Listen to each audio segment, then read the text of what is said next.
Hello everyone, this is Philosophy of the People with just Stefan Bertram, and today we are going to be talking about euthanasia and its relationship with capitalism, and specifically kind of the decline of capitalism, the position where which the modern state feels the need and is pushed by the public to take on kind of care of life for everyone, and how these things intersect in such a way as to mean that any kind of lived system of euthanasia within a capitalist state, I think is going to be very bad. Also, going to be trying out a different system for the arrangement of my notes and your comments. So, live comments are going to be appearing on the right from the start, shown on stage, and then I've got the teleprompter feature also on, but I'm not actually going to use the teleprompter. I've just got my notes in StreamYard. So exciting times. I won't be having to use two tabs or to use a PowerPoint. I'll be on screen, and also there's space on the right for people's comments to go. I quite like this idea. Let's see how it goes. I'm going to begin with the idea that Canada has euthanasia, and the situation there is bad. This shall be our axiom for the day. Of course, to be clear, in Canada, there's the idea, probably in Canada and also outside Canada, there's the idea that like Canadian euthanasia is mostly killing like sad 12-year-olds, which is not the case. Overwhelmingly, still in Canada, the people being killed are the elderly who have some kind of terminal end of life illness. That still forms 97% or something of like the number of people that are euthanized in Canada. But there are also people who have been killed otherwise. And the fundamental problem, is there never seems to be a stop, never seems to be a break. Rather, each year, more and more die this way, and the definitions and restrictions upon the system die out. The question then becomes, is something like this, like what's happening in Canada, and seems to be happening in the Netherlands, and seems to be happening with the political process of imposing this system in Britain, is this something which is peculiar, contingent on the peculiars of something to do with Canada and its political economic system? Is it something contingent on capitalism, or is perhaps there's no way to have a moral system with euthanasia at all within a state system, or perhaps even more broadly, even in communism, anarchism, medieval societies, we would be unable to have a moral euthanasia? As I mentioned, similar problems to the situation in Canada seem to be emerging in the Netherlands and the UK. Euthanasia, beyond being a system in which you kill particular people who, in some sense, desire and need to be killed, but it also can be, or is, a political solution to the problems of disability and aging, and is not merely a humanitarian form of mercy killing. But let us first discuss mercy killing. Mercy killing is something which, as soon as we produce the extreme examples, I think is very much clearly justified in at least some circumstances. If a person will only ever know sharp agony for the rest of their life, and this life will end very soon, what reason would there be not to kill them? Compared to other extreme examples that we would give in these sort of moral situations, I think euthanasia is notable for this is something which quite commonly happens.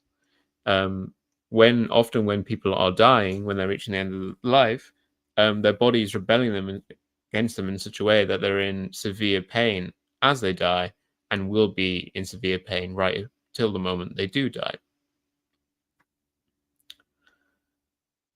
Concerns about judgment and our capacity to kill would be the things that would hold us back here, but not actually kind of the moral. We wouldn't be like, no, we certainly can't kill someone in a circumstance because they are literally about to die.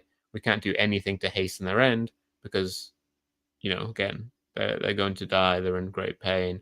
And there's a useful kind of coincidence in terms of how our biology works, how common biologies work, that the same things that we use to relieve pain are the same things that depress our nervous system such that we're likely to die.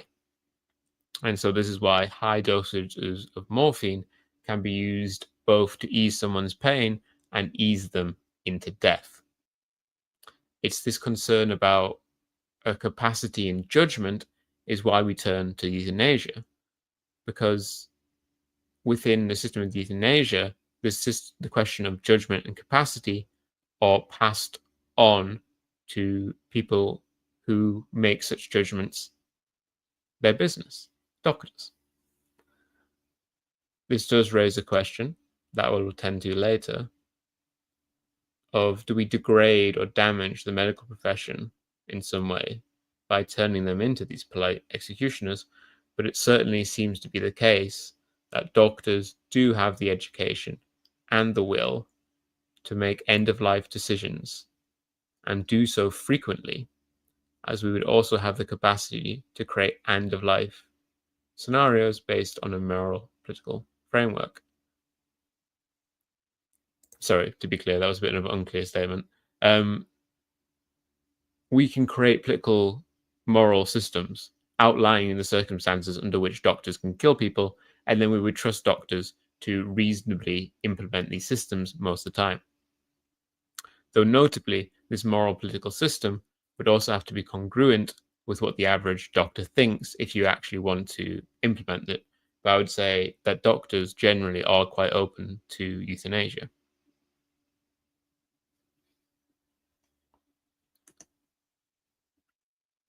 When are the reasonable circumstances under which it would be permissible to euthanize people? I've given the extreme scenario where someone is in great pain near the end of their life. Notably, this is a time where doctors will kill people, or if we're being kind of careful, doctors will take various actions that will lead to this person dying while having the intent of kind of easing their passing without euthanasia laws.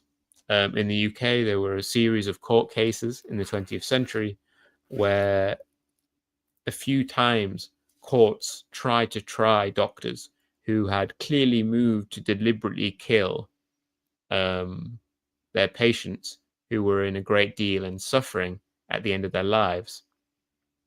And never once did a British court convict the doctors for doing so, as this was seen as a right and proper form of killing within the medical profession, even outside of a system of euthanasia.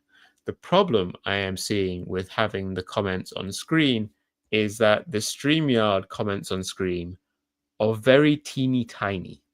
And so, despite them being there on the right without full screening and thus removing my notes from the screen, I am unable to read them.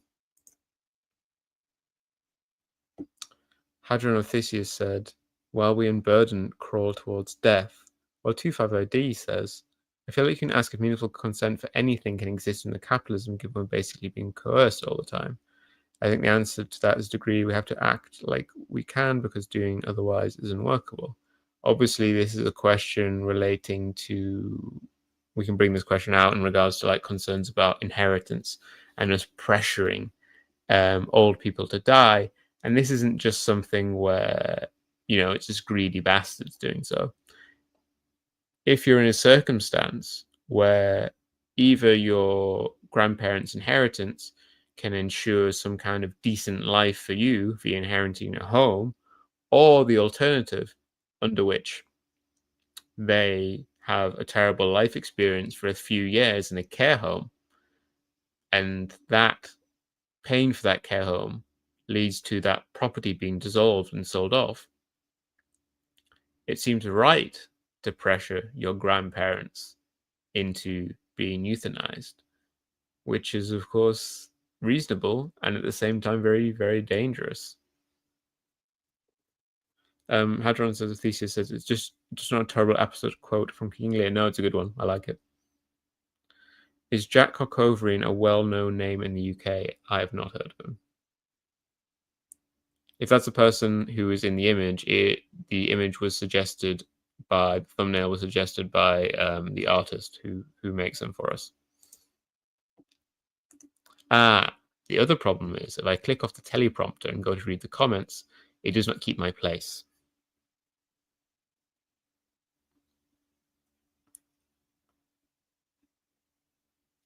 So for euthanasia laws, we would want to step further past what's already legal, of course, or already permissible, or already allowed by systems which allow doctors a fair range of end of life care options. The logical extension of this, and I think the idea that most people are sympathetic to, is a more drawn out account of the same thing. Not just when someone's immediately about to die or will die in the next days or something, but where someone is suffering, for instance, from terminal cancer. Um, we know that they will die, or there is a 99.9% chance that they will die. And in the meantime, they will suffer greatly. They will not have a life that is worth living. Even if their death is years away, in these sort of circumstances, we would also think it permissible to euthanize them. Someone who is terminal, or almost certainly terminal, and the quality of life is going to be bad for the rest of their life. This would be combined with the more subjective reality of someone giving up their will to live. So, of course, if this person is dying of cancer, but still has a gusto for life, and they dissolve their property and so on and do their best to the world despite the condition, of course, in those circumstances, we would not want to pressure or indicate or even suggest to them that they should be euthanized. As long as that will to life is there and there's some kind of bodily and mental capacity to back that will to life up, then we should certainly facilitate that. This brings up another point around euthanasia, and I think one of the key reasons that people are so iffy about the Canada model. People think that the only driving force behind euthanasia should be the person that desires it. The push for euthanasia should come from the person that's going to be euthanized. Wow, I'm ridiculously bosh at the end of that last sentence. And we also think, I think this is generally thought, I'm doing the thing I normally do, where it's an attempt to reconstruct common morality, but also to combine that with combine that with novel moral accounts from philosophers, and I think generally in this case they're quite well combined. Everyone else in this process, we should act as at least a moderate roadblock to this. This is perhaps more fundamental to a moral euthanasia than the when of it occurring. More vital is the direction of who pushes for it and who resists it. A classic concern that I've brought up around euthanasia is the idea that people use it to bump off their grannies. We can't legislate this sort of internal family behavior very well, and we shouldn't enormously impinge human freedom in an attempt to do so.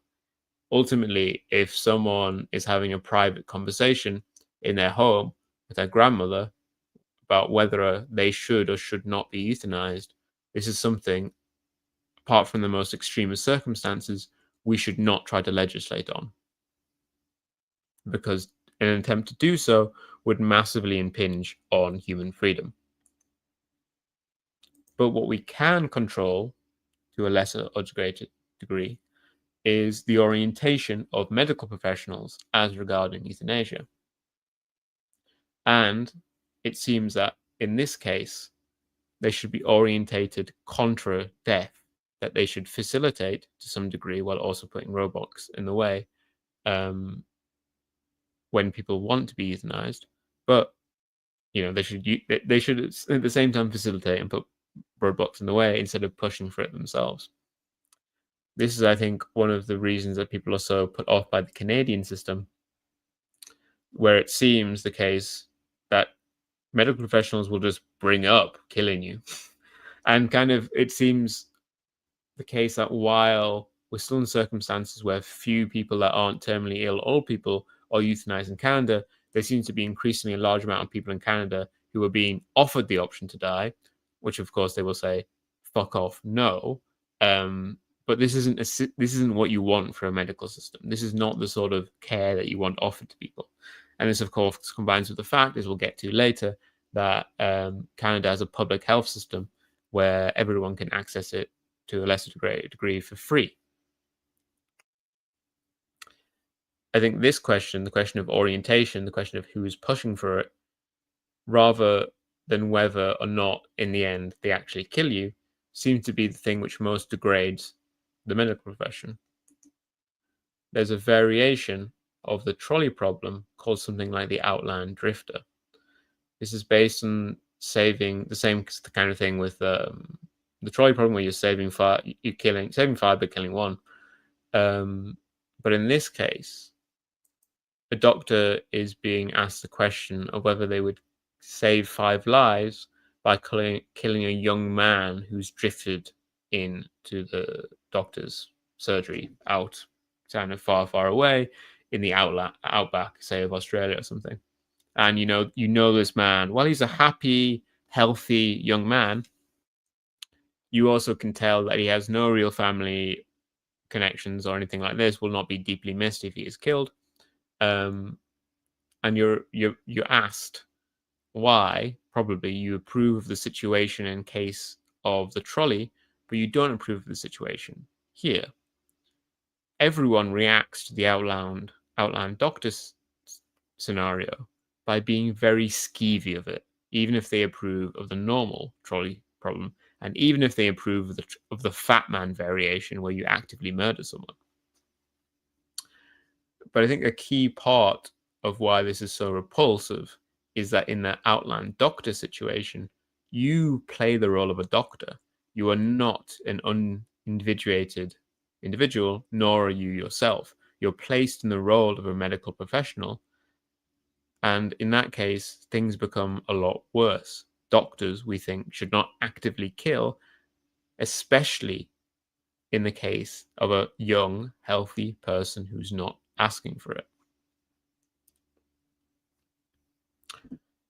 Doctors should be orientated towards life and health, and the life and health of whatever person is at hand, especially, and should only edge from this when asked to by a patient in desperate need. Reconciling common morality is only half the project when I do these kinds of videos, but I do think the common instinct here is very sensible.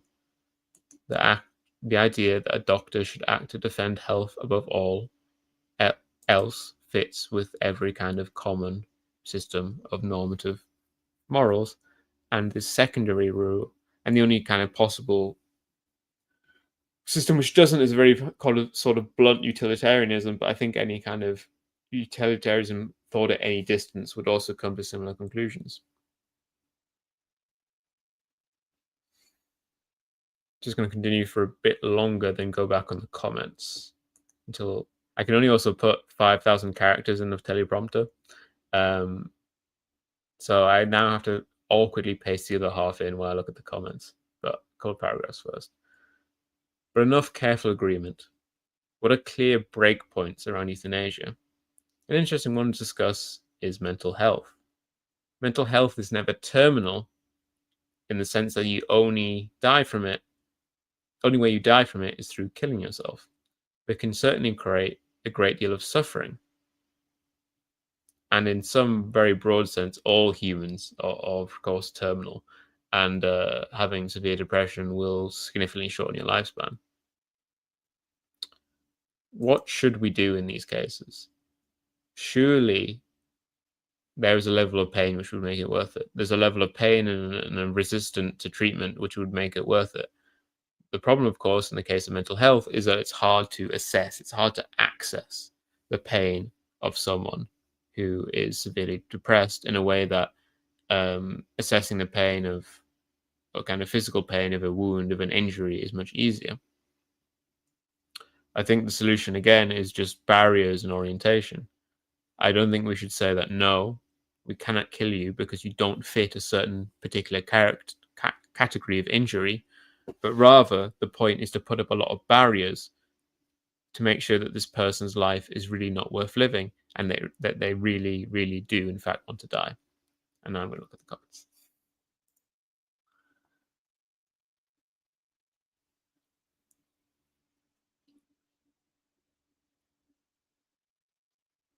Ah.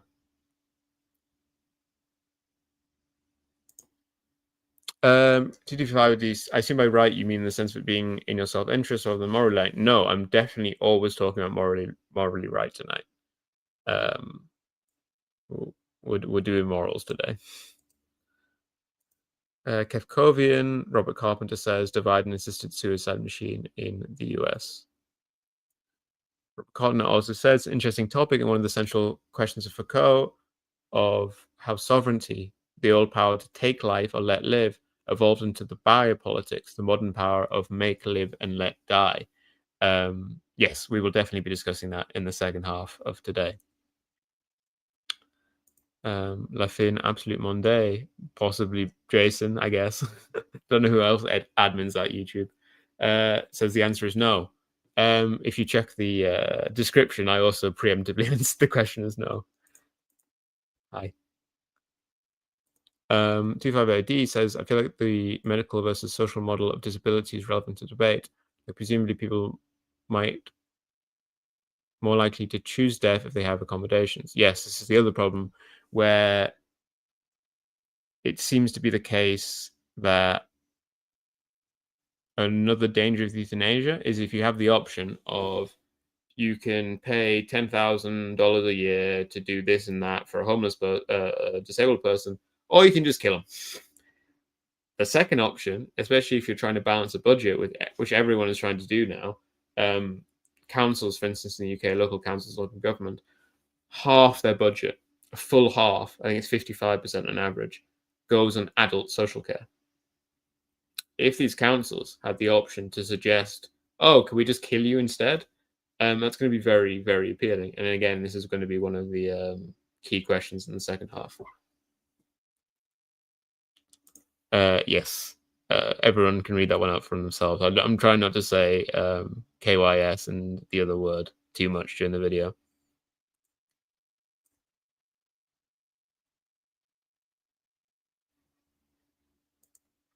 Hadron Thesis said, my problem with the thought experiments like this is the externalities, but they don't really isolate the question that they seek to. I mean, I think the Outland Doctor example is exactly trying to get you to think about, oh, okay, so what are the externalities? What are the externalities that make me think, oh, actually, I should reject this case while I wouldn't reject the other cases? In the cases, so that's why you're like, oh, it shouldn't be done because this guy's a doctor. Let me redo my notes. Why is it all in bold?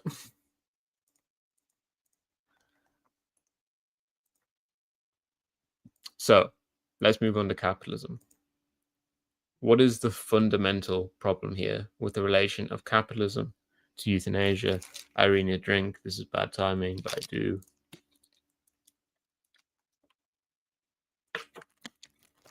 The strained Western social system, the pressure on which will only grow, does not wish to care for the elderly, the disabled, and the sick. It could solve this by killing them, or at least killing some of them. Each dead person is a relief for the system. And this is the fundamental approach, a barrier approach, the kind of the throwing up of barrier system I suggested in the previous point, or really any other approach under capitalism. Once the seal has been broken and any sort of killing is allowed, the economic incentive is just to push further and further. What percentage of the unkilled who would likely to be euthanized otherwise are going to go on to become normal workers that would contribute to the social system instead of draining from it? It's going to be very, very few. So all the incentive is to bump them off. This is reproduced on more particular levels. If you're an oversubscribed doctor's office, which they all are these days, who has the possibility of euthanasia, and you have a persistent, miserable patient consuming a great deal of your resources, why not suggest killing them? Why not evade the barriers? Why not put them up? Is it not, in the end, the best for everyone, including them?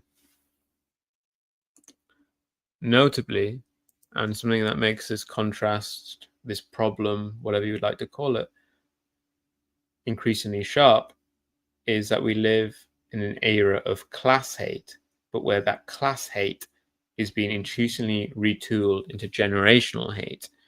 The idea of euthanizing the boomer class is conflated with liquidizing the landlord class, and the idea that we could just kill them all becomes appealing.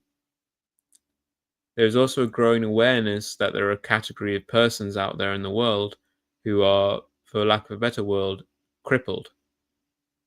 An antisocial class of the permanently fucked up, drug addicted, homeless, antisocial, violent, criminal, not just kind of, not a drain on the system that a normal disabled person is, but someone that's an active, dangerous, violent criminal. And that these people have been just rendered into something decidedly other by the horrors of their lives. And without something like an asylum system, and a system of imprisoning the mentally ill until they become better. Again, the question in our capitalist moment becomes, why not just kill them? It's cheaper and more effective than all the alternatives, and can be dressed up as woke. As bigoted, because of course it's euthanasia isn't carceral. They don't go to jail, they don't go to prison, they aren't confined anyway, apart from being confined to the grave. As political possibility closes off, as hope diminishes, why don't we just kill them? Becomes appealing in a double manner. On one hand, we seek vengeance and retribution for whoever is continually making things worse. On other hands, we see the removal of parasites, scare quotes, as needed for the national renewal. Parallels, of course, here can be made to the efforts towards sterilization in the 1930s, but reinterpreted for our childless future. So is this a problem of capitalism, a problem of a particular form of capitalism, or a problem broader than that? I would say that the problem here is not an immediate one of the profit motive, the profit drive under capitalism. The disabled and dying do cost money, but they cost the state money. And costing money is a great way to make profit. While it's hard to squeeze money out of dealing with the dead. This is, of course, not a general profit to the capitalist system. And profit from care deepens the crisis of capitalism. Because not only do you have an increasingly large class of non-productive humans, but then you have a large amount of the productive humans caring for the non-productive class, such that less and less humans are doing anything else apart from dying and caring for the dying. But there's no reason for any particular capitalist to care about the general problems of profit.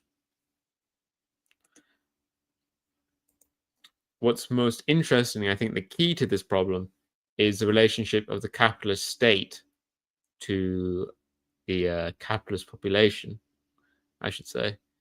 And of course, this is, pure Foucauldian biopolitics stuff.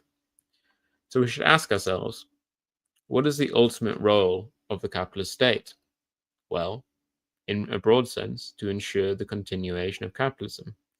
At one time, this meant the primary function of the bourgeois capitalist state was repressing and managing out the feudal class. At another, this had very much directly to do with repressing and managing out the workers' movement. After the defeat of both these groups, the capitalist state is more directly confronted with the task of managing the crisis of profit. This often just means directly giving various entities money so they can keep going. Money that is borrowed twice over, as we saw in COVID, where both businesses and the state massively borrowed, and a large amount of this was the state borrowing so it could borrow money out to capitalists, who then, of course, often couldn't pay, and the state still always has to pay. And if they didn't pay, it would lead to a different kind of capitalist crisis. This goes alongside the fact that the economy is increasingly oligarchical. Oligarchical? Yeah, I think that's it. And state-run, funded government spending an increasingly massive share of GDP. State spending in the UK, I think, is almost at 50% of GDP.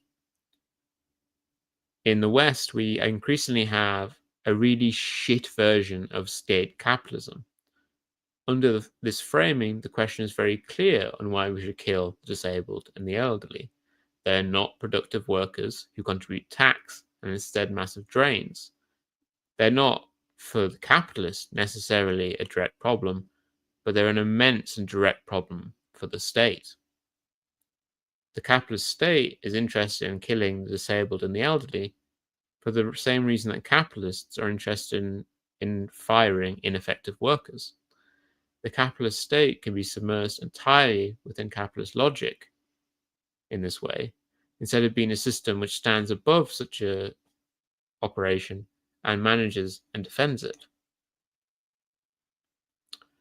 Notably, this was not always a problem.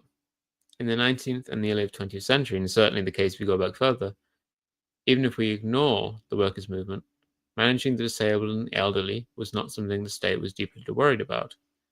The excess could simply be thrown off, and the problem instead was a glut of potentially productive workers and little way for them not to end up below the possibility of reproducing themselves. Euthanasia, by contrast, is a solution to an era where the headline problem is retreat and decline, but also when we pass a stage of life management such that the state feels like it needs to be involved in this way. There were far less old people 100 years ago, but it was also not seen that the state needed to manage their lives, though this soon changed. It didn't. The fundamental problem here is not just that we have many, many old people, but that politics involved in such a way as it feels impossible to suggest that they just be left to their fate. The optimism and actually real progress of the 20th century allowed for the state to manage these things. But the state no longer has the capacity to manage these things, but cannot retreat from managing them because it's just politically impossible. And this is in circumstances where profits are going to zero and the share of government spending going on pensions nears 100%. Going to review the... Matt Gilbert says, how much of this is a capitalism problem and how much of this is a liberalism individual problem? I mean, go to Japan or anywhere else that has a more traditional culture that respects the elderly. I would 100% expect Japan to get into euthanasia big time soon enough. 25AD says, I feel like it's worth pointing out the bulk of the resistance to euthanasia actually comes from the hyper-capitalist religious right. I mean, certainly from the religious right. It's why my supervisor, Ashley Frawley, in her rejection of euthanasia, ended up allied with a far right-wing evangelical organization.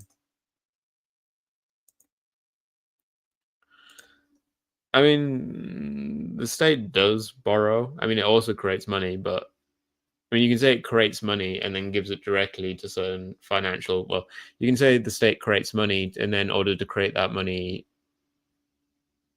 with that money, it kind of it just pays out money to financial organizations. But the actual structure is basically the same as if it lended out money. Of course, the capitalist state could be far more active and interesting what it does with the money supply. But I think the concrete reality is its current management of the money supply is not really any different from borrowing.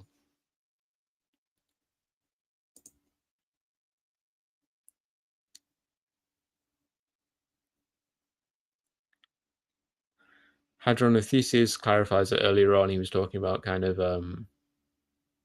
older, more simple thoughts of moral thoughts experiments.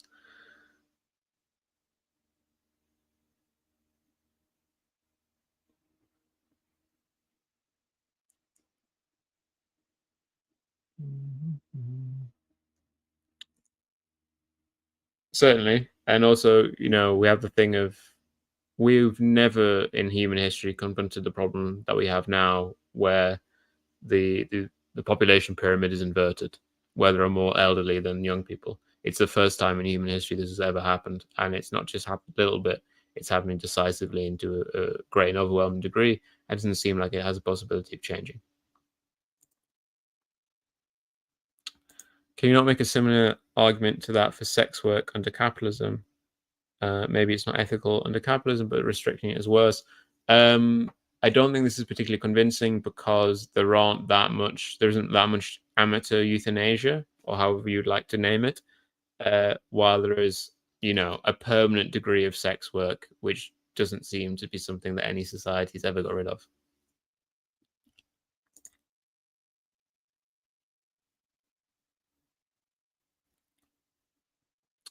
Need to put the last bit of my notes in.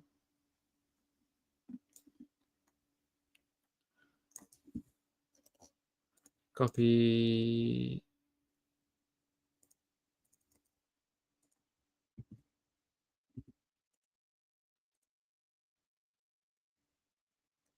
But it's seen as utterly immoral and impossible for the state to just retreat on this point. No one suggests simply abandoning the old and the disabled, and the class of disabled, or however you would like to name them, and they live on the streets these days, couldn't be abandoned unless we abandoned whole sections of city, which does seem to be a certain strategy from certain liberal politics. Even those who hate the old, who hate the older generations, want a reckoning, not an abandonment. This places the capitalist state in an impossible position. There's simply not the productive capacity in the economy to cope, especially as they're required to sustain a great deal of their efforts. Under these, we return to the question of why not kill the old? And the answer would seem to be, in fact, that for the capitalist system to survive, they have to kill the old because they have to be responsible for them, and they certainly cannot pay for them. The sublation of the welfare state as capitalism reaches apogee will be in a form of a machinery for the management of death, of instituting early death for the sake of the individual and for the general mass. Power over life and death is not something that should be kindly handed out to the capitalist state. Sorry, this is to move to my suggestion. I am suggesting that power over life and death is something that we should not kindly and easily hand over to the capitalist state, and this is especially bad in our present circumstances. Ultimately, this is how we must answer all political moral questions. We should not ask, what in principle is the correct sort of free speech? What is the correct sort of euthanasia and the correct sort of smoking laws and anything like this? Like in an abstract sort of way. Like, what do we imagine would be the ideal form of smoking law, or the ideal form of euthanasia, or the ideal form of this, or free speech, or this and that, or whatever, absent any real political circumstances? But rather, we should ask, if we pass a certain law which says a certain thing, what will be the real effect of it? An example which always sticks to me, and I assume I'll remember the rest of my life, is an anti-vaping group has successfully got some city to ban outdoor vaping.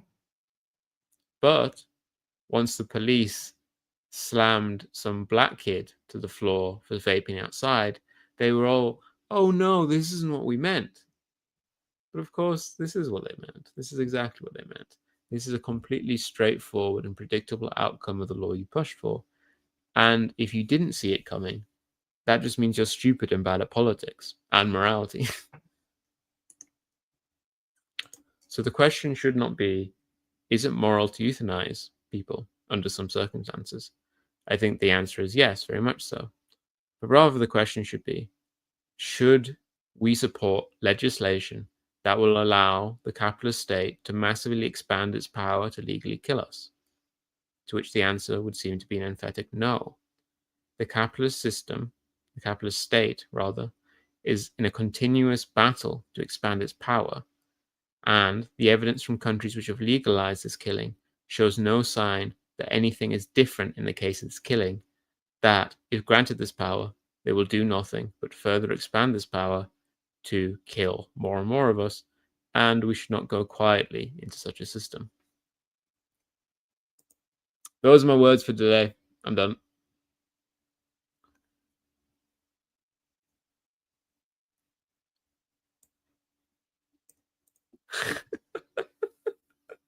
Become a patron so Stefan can get better teleprompting software.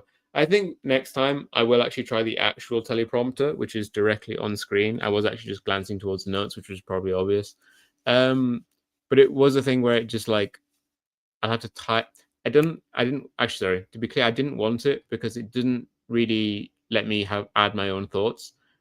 When I read out my notes, I don't actually read it fully formed like it's a speech or something, but rather I make various additions and so on and so on.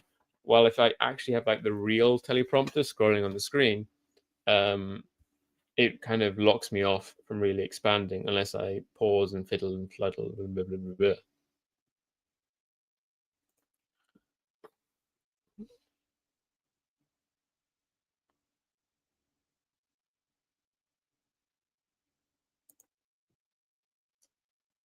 Matt Gilbert, we're still talking about modern monetary theory. Currency sovereigns can always make any payments due as long as the real resources exist. But there are kind of objective facts about the amount of real resources that the capitalist state extracts from its population to pay its creditors. And these things are going up. Andrew Mulheron 1234 suggests Michael Gladwell once pushed pro-smoking propaganda talking about by saying that excess deaths from smoking would save Social Security. Huh. Well, that's a fun one. And obviously, yeah, I think there are this Thanatos sort of drive sometimes. But of course, I think the argument is definitely not true. A massive argument made in the UK is actually you need to stop smoking for the sake of defending the NHS. That being fat or smoking or whatever else, drinking to excess, is a burden on our common health system, and thus you should stop. I think the evidence does point out that smoking does create more healthcare costs than it helps.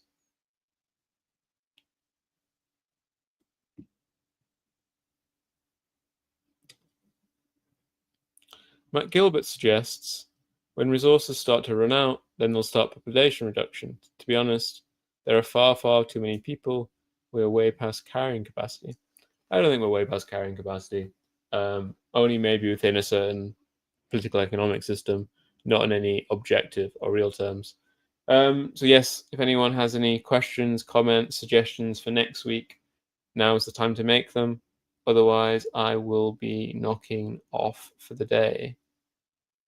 Soon has already said thanks, Stefan. Thanks, Soon. I will line up the outro video. Which one should I do today? I might give the GTA people another heavy metal outro.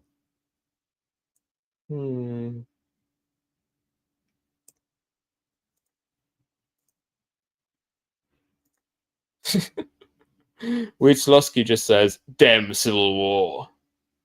On that fine note, I think I'll end it for the day. Bye.